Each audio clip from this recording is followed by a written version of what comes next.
너무 좋습니다.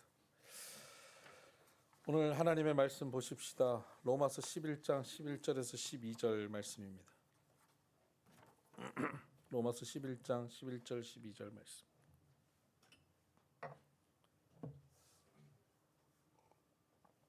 우리 같이 한번 읽어볼까요? 시작. 그러므로 내가 말하노니 그들이 넘어지기까지 실족하였느냐? 그럴 수 없느니라. 그들이 넘어짐으로 구원이 이방인에게 이르러 이스라엘로 시기나게 함이니라. 그들의 넘어짐이 세상의 풍성함이 되며 그들의 실패가 이방인의 풍성함이 되거든 하물며 그들의 충만함이리요. 아멘. 오늘 이 말씀으로 복음 넘어짐에도 풍성함이라는 제목 가지고 말씀을 나누겠습니다. 로마서는 어떻습니까? 어렵습니까? 저하고 지금 로마서를 계속 하고 있는데 조금 쉬워야 될 텐데, 좀 쉬워졌어야 될 텐데 하는 게 제 희망입니다. 로마서를 성도들은 굉장히 어려운 책이라고 일반적으로 생각하고 있습니다. 근데 로마서는 굉장히 단순합니다. 로마서 앞부분과 뒷부분을 딱 나누면 앞부분은 구원의 이론에 대한 얘기고 뒷부분은 구원받은 사람들이 삶을 어떻게 살아야 되냐 실천에 대한 얘기로 이론과 실천 이렇게 딱 나옵니다. 근데 중간에 애매한 게 있습니다. 9장부터 11장이 중간에 딱 끼어 있는데 이건 이론도 아니고 실천도 아니고 애매합니다. 이 이야기를 신학자들은 뭐라고 정의하냐면 이스라엘의 구원에 대한 얘기다. 바울이 이스라엘 사람이니까 자기 동족의 구원에 대해서 안타까워서 갑자기 중간에 썼다. 그런데 사실 앞뒤가 좀 연결이 안 되는 생뚱맞게 끼어 있는 것처럼 보입니다. 그런데 로마서는 이 9장부터 11장까지 내용 가지고 뭐 신학적 논쟁을 하고 뭐 예정론이 어떻고 선택받았는데 버려질 수 있느냐 뭐 이런 논쟁들을 하는 자리가 아니라는 겁니다. 이것은 그런 논쟁을 하기 위한 책이 아니라 편지입니다. 바울이 로마 교회에 보낸 편지라고요. 여러분 누가 길게 카톡을 여러분들한테 길게 카톡을 보내면 그 처음부터 끝까지의 그 카톡의 내용이 어떤 맥락을 가지고 쭉 쓰잖아요. 그렇게 하나의 맥락을 가지고 쓰죠. 하나의 주제를 가지고. 로마서도 그 한 가지 주제를 가지고 처음부터 끝까지 쭉 쓰고 있습니다. 그 한 가지 주제가 뭐냐? 한마디로 사이좋게 지내랍니다. 로마 교회 교인들은 서로 싸우고 있었습니다. 엄청난 싸움을 교회 안에서 벌이고 있었습니다.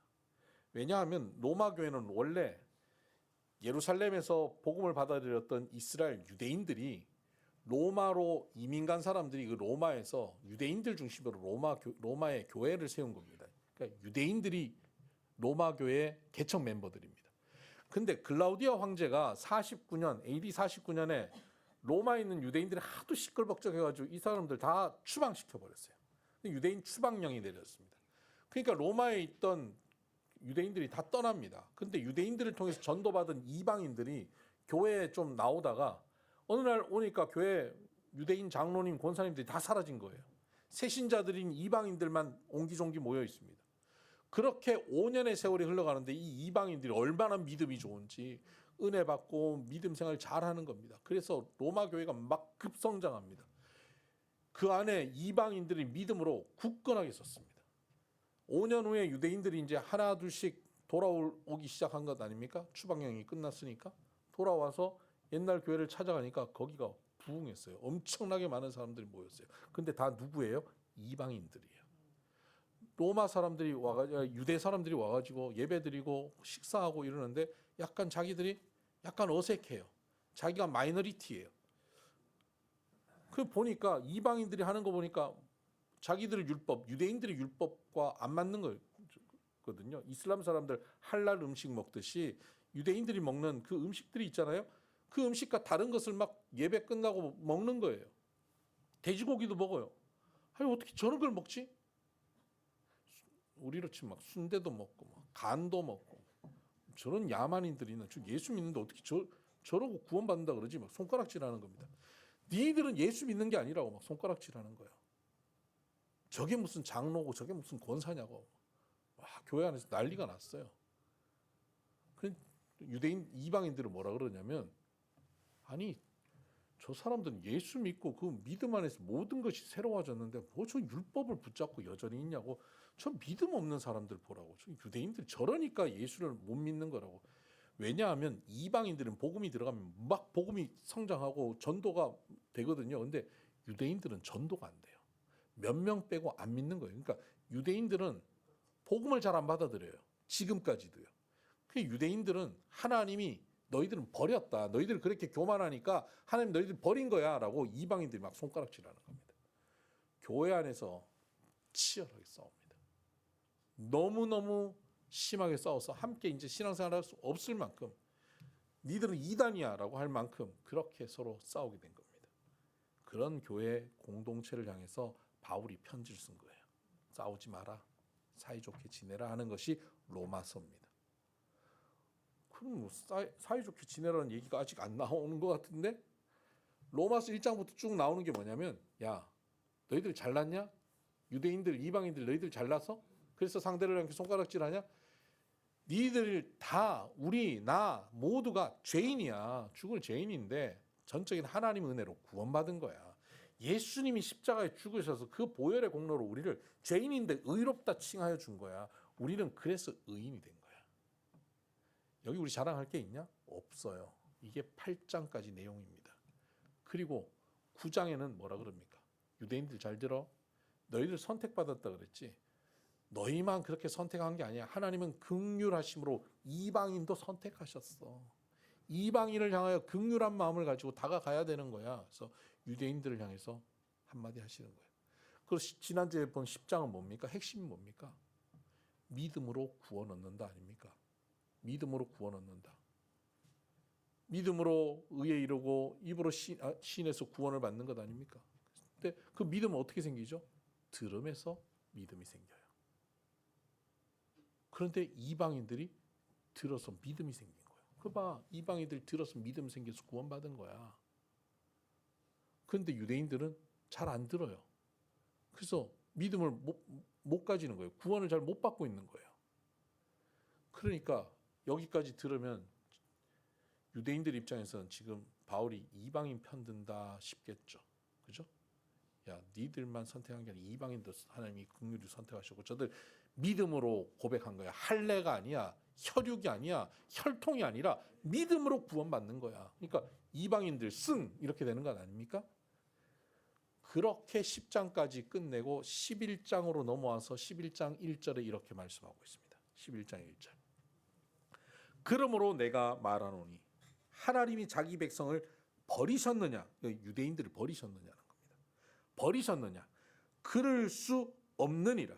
나도 이스라엘이니요 아브라함의 씨에서 난 자요 베냐민 지파라. 야, 이방인들 믿음으로 구원받았지? 혈통으로 구원받는 게 아니지? 그러면 하나님께서 혈통 주장하는 유대인들 버렸냐? 그럴 수 없다. 나도 혈통으로는 아브라함 자손이고 이스라엘 사람이다. 나도 유대인이다. 하는 얘기를 하는 겁니다. 그러면서 이어서 하는 말은 이런 얘기입니다. 믿음으로 구원받았지? 이방인들 너희들 믿음으로 구원받은 거지? 네, 믿음으로 구원받았습니다. 믿음은 어떻게 생겨? 믿음은 어떻게 생기죠? 들음에서 생기죠. 근데 너희들 뭘 듣냐? 예수님의 말씀을 들어요. 들으려면 전하는 자가 있어야 듣지. 이게 10장 얘기 아닙니까? 전하는 자가 있어야 듣지. 누가 전했냐? 그 아름다운 발걸음이 누구 발걸음이냐? 유대인들의 발걸음이라는 겁니다.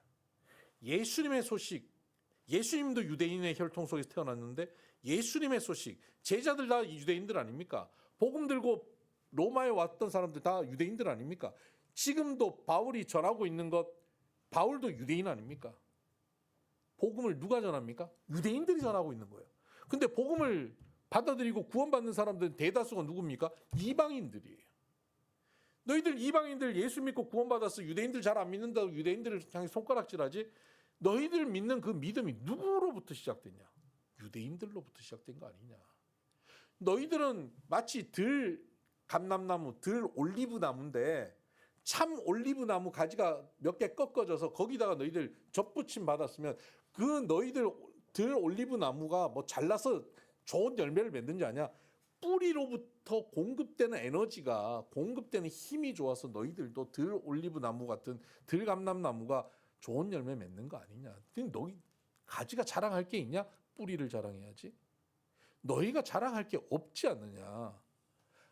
유대인들의 덕분에 유대인들이 오랫동안 구약의 말씀들을 지키고 그 메시아 오심에 대한 기대감을 가지고 그 예수님이 오셔서 그 사역을 통하여서 은혜를 받고 그 유대인들이 들고 나가서 복음을 전했기 때문에 너희들이 예수 믿고 구원받은 거지.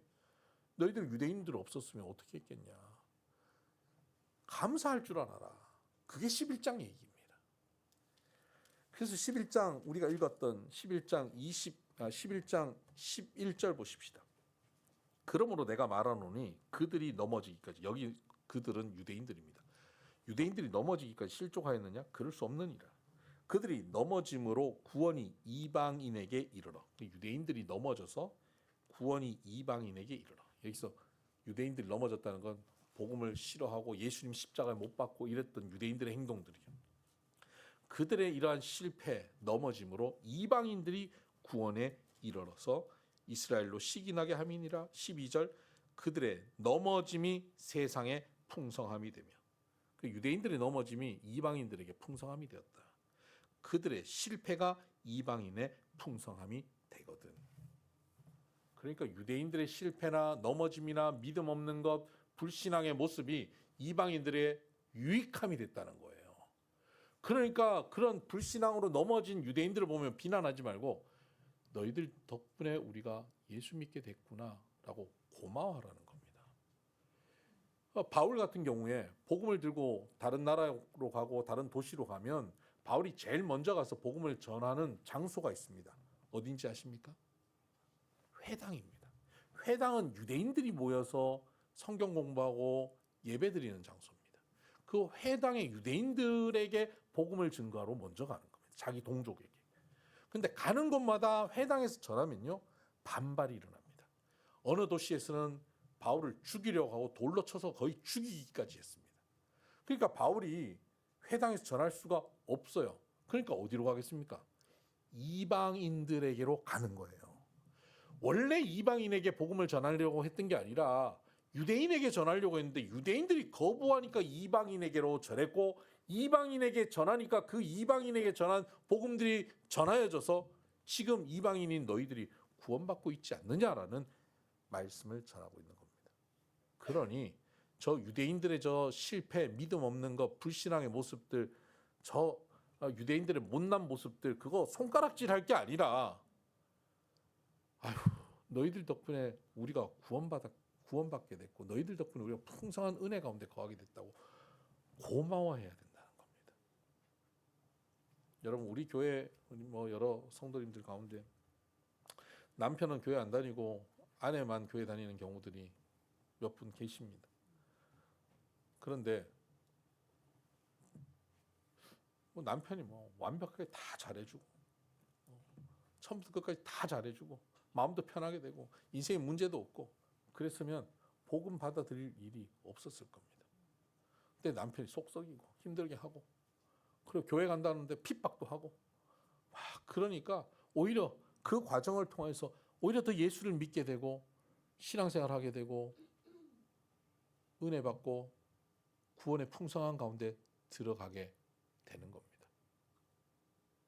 그렇게 구원을 받고 은혜가 풍성해지고 난 다음에 불신앙인 남편을 보니까 어때요? 남편이 나는 이렇게 믿음 생활 잘하고 이렇게 해서 신앙의 열매가 풍성하게 맺히고 천국 백성 됐는데 저 남편은 아직도 저 모양으로 세상에 찌들어가지고 아직도 담배도 못 끊고 나니까 데리고 살지 저 어떡하나 이러고 쳐다보는 거예요. 근데 사실 그 남편 때문에 내가 변화되고 성장된 겁니다. 그 남편이 나를 괴롭히고 힘들게 하고 소리 지르고 짜증 내지 않았으면 내가 믿음으로 그 관계를 버텨내고 이겨내고 기도하고 갈아지는 시간이 없었을 거예요.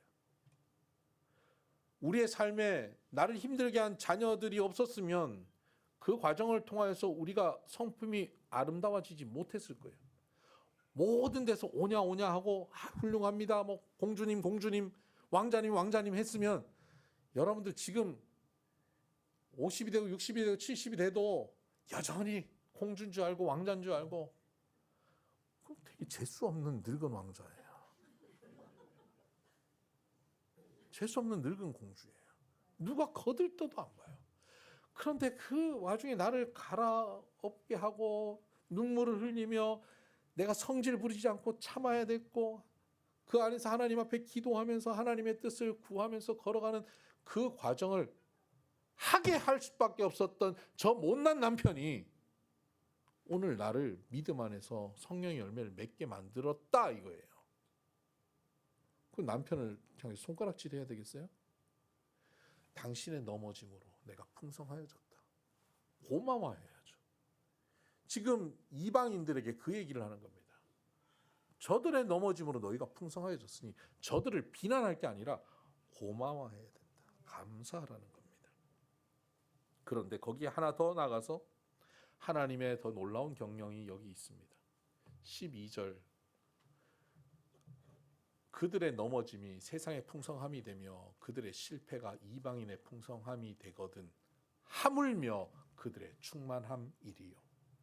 그들의 실패조차도 하나님은 우리의 풍성함으로 만드셨는데 그들이 실패하지 않고 그들이 믿음 가운데 들어오고 그들이 충만한 은혜 가운데 거하게 되면 너희들은 얼마나 더 풍성해지겠느냐. 실패도 넘어짐도 풍성하게 만드신 하나님이 성공을 충만함을 더 얼마나 풍성하게 만들어 주시겠느냐 기대해라 이 얘기입니다. 그 이방인들 비난하고 아유 너희들은 하나님 선택 못 받았어. 너희들은 하나님 버리신 거야. 너희들은 끝났어. 너희는 안 돼. 유럽 사람들이 백인들이 유대인들을 굉장히 증오하는 문화가 수백 년 됐어요. 아니 뭐 거의 2000년이죠. 지금도 그런 문화가 있는 거예요. 유대인들이 그 백인들 사회에서 굉장히 그런 문화가 있습니다. 그 대표적인 사건이 그 2차 세계대전 때 유대인 학살 아닙니까? 유대인들은 그런 미움을 받아왔어요. 백인들, 유대인 아닌 백인들은 다 이방인들이거든요. 그 유대인들의 넘어짐을 보면서 쟤네는 안 돼. 아유 저 악독한 인간들. 요새 전쟁하는 거 보면 이스라엘 정말 그런 모습이 있긴 있어요. 제가 미국에서 봐도 유대인들의 그 악독함과 고집스러움이 정말 꼴불견이에요. 그런 모습들이 유대인들에게 있어요. 제일 인종들 중에 제일 못난 인종 중에 하나가 아닌가 싶을 만큼 유대인들이 그런데 그런 인종을 통해서 구원의 역사를 펼쳐내신 하나님의 놀라운 아이러니가 있어요. 역설이에요.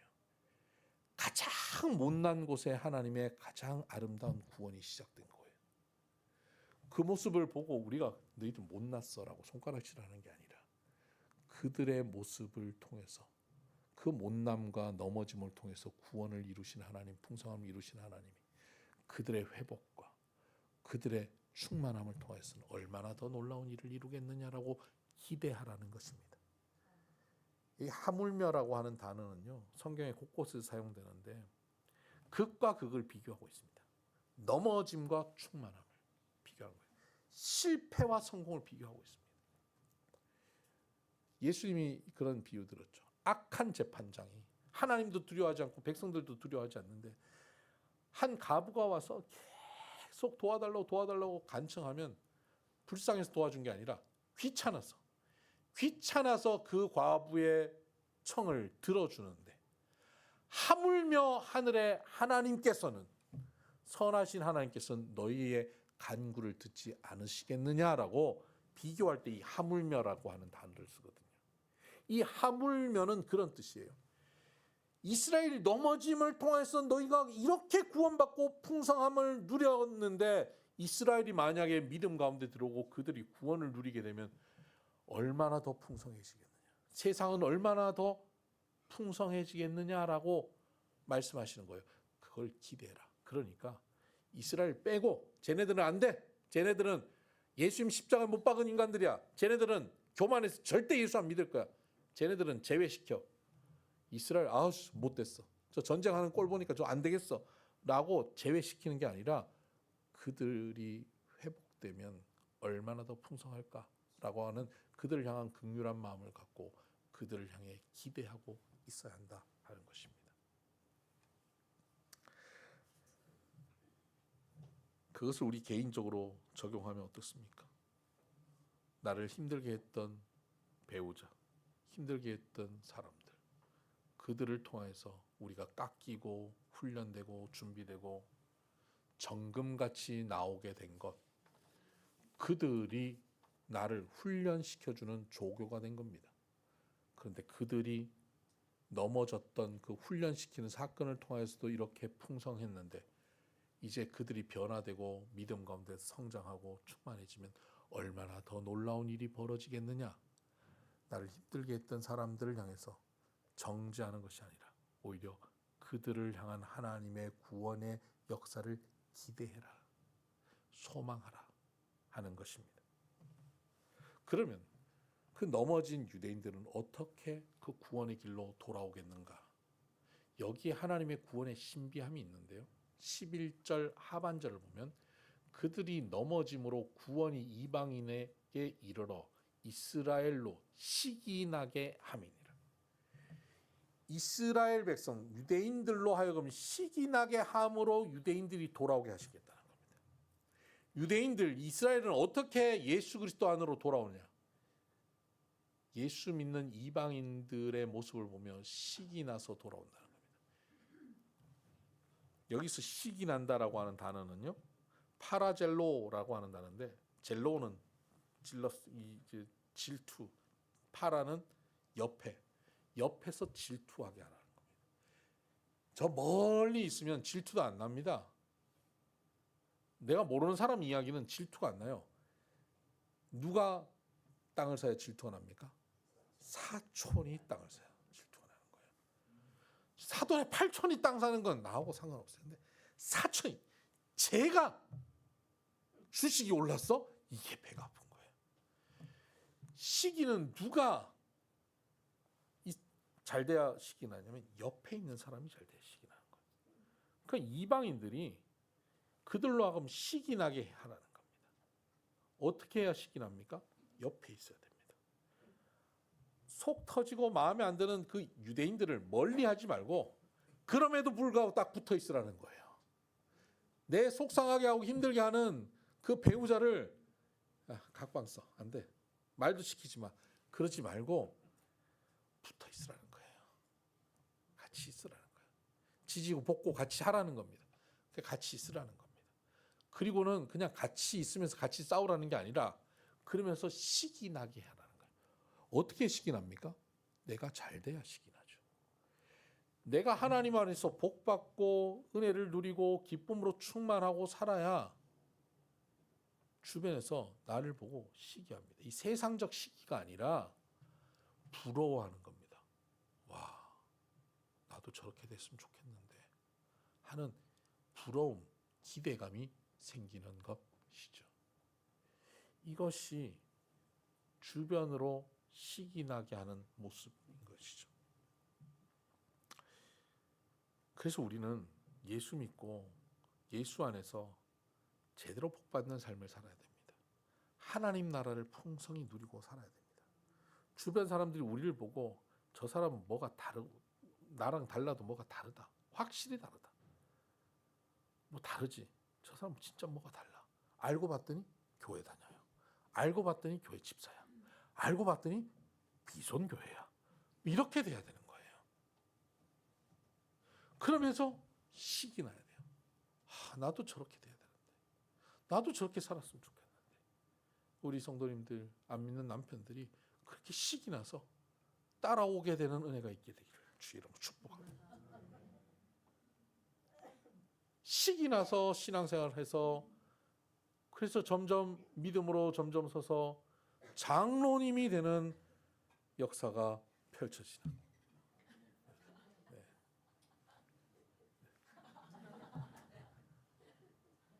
시기 나서 장로님이 되셔서 은퇴까지 하신 우리 장로님도 계시고. 네. 시기가 나면 주로 장로가 되나 봐요.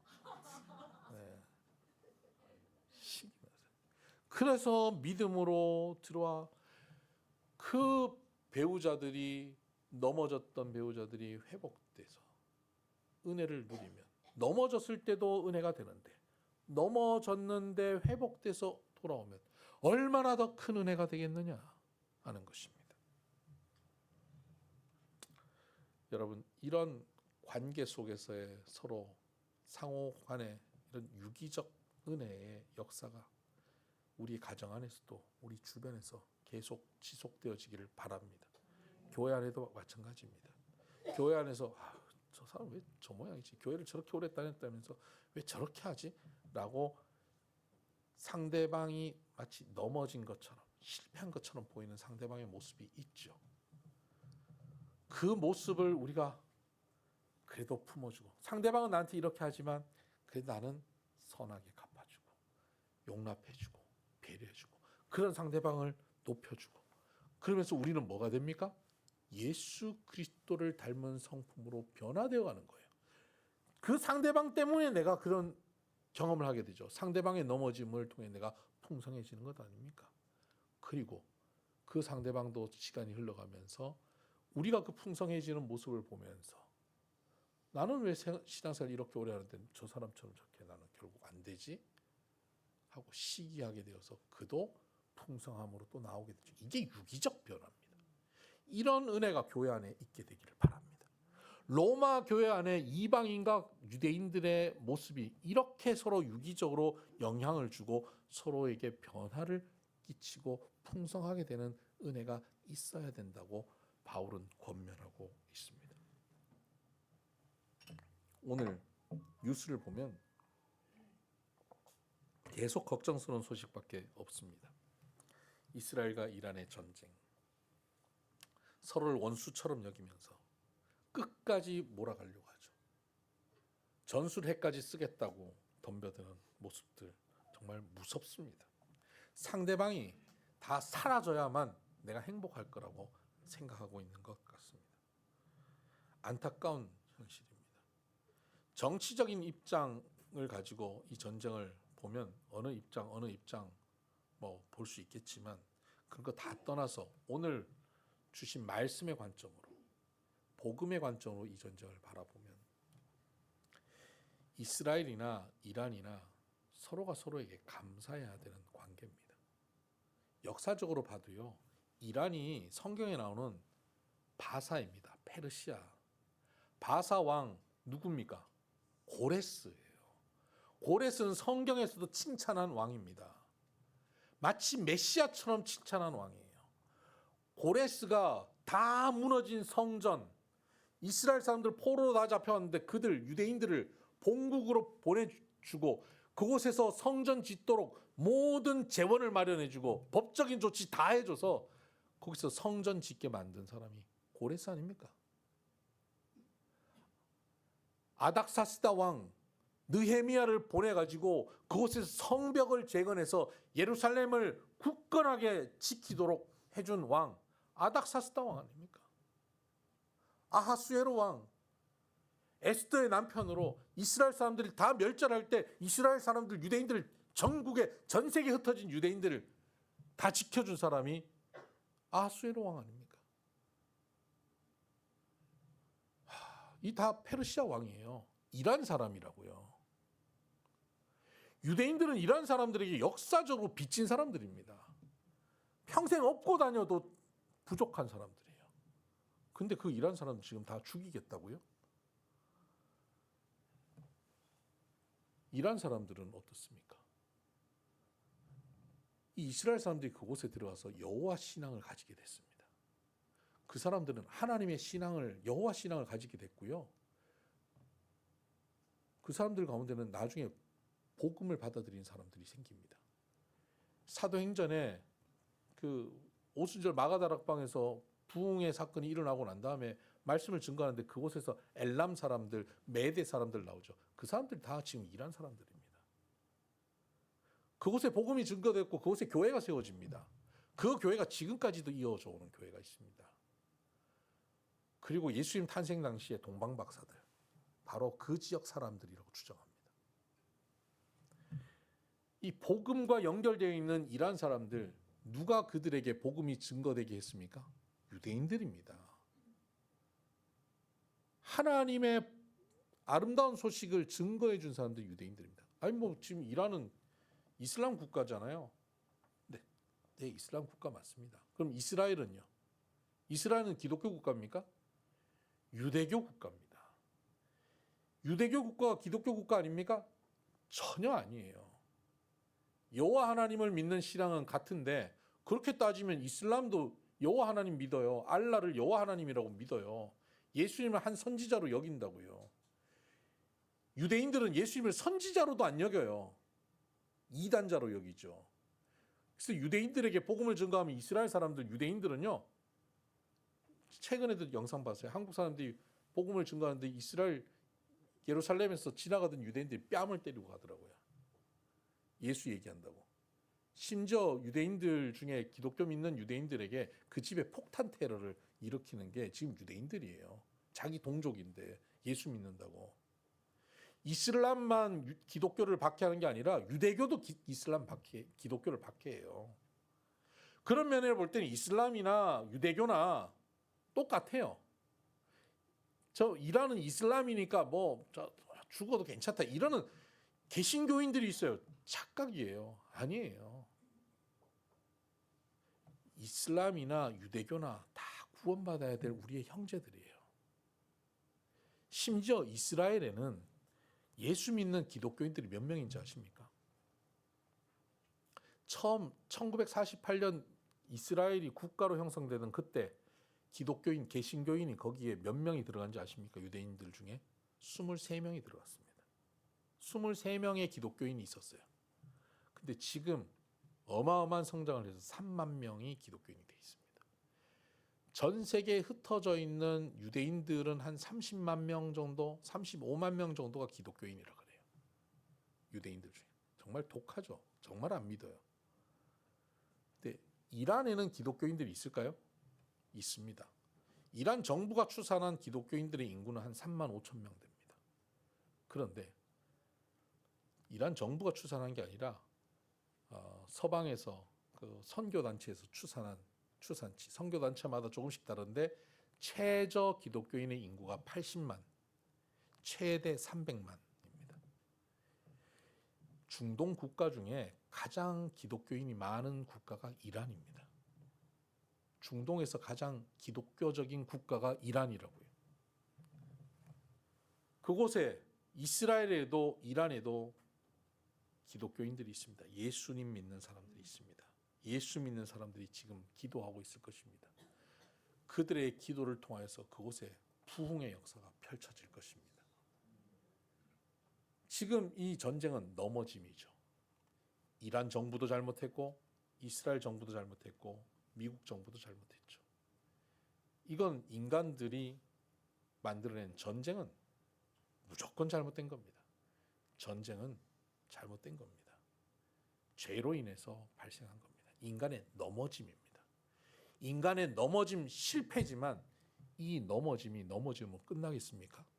아니요. 이 눈물 나고 슬픈 사건이 벌어지는 이 넘어짐의 사건 속에서도요. 하나님의 풍성함은 이루어질 것입니다. 유대인들 속에 있는 기독교인들, 이란인들 속에 있는 기독교인들의 눈물의 기도에 하나님 응답하시고 그들을 더욱더 풍성함으로 하나님 나라를 누리게 하실 것입니다. 그리고 그들이 하나님 나라를 누리는 모습을 보며 그 속에 있는 넘어진 자들, 전쟁을 일으켰던 자들, 이 일로 유익을 얻으려고 하는 사람들, 그 사람들이 그곳에서 하나님의 풍성함을 누리는 사람을 보고 시기하는 마음이 생겨서 그들도 예수 앞으로 돌아오게 되기를 주의 이름으로 축복합니다. 이란과 이스라엘도 서로가 서로를 시기할 만큼 서로가 서로 잘 되어 가기를 바랍니다. 복음 안에서 하나님 나라가 풍성히 누려지는 이란과 이스라엘 됐으면 좋겠습니다. 사실 이란과 이스라엘이 그렇게 앙숙이 아니었어요. 1978년 이란의 혁명이 일어나기 전까지는 중동에서 이스라엘과 가장 가까웠던 나라가 이란이고 이란의 핵발전소, 원자력 발전소를 도와줬던 연구원들이 다 이스라엘 사람들입니다. 언제든지 다시 형제로 돌아갈 수 있는 사람들입니다. 서로가 붙어 있어야 시기도 하죠.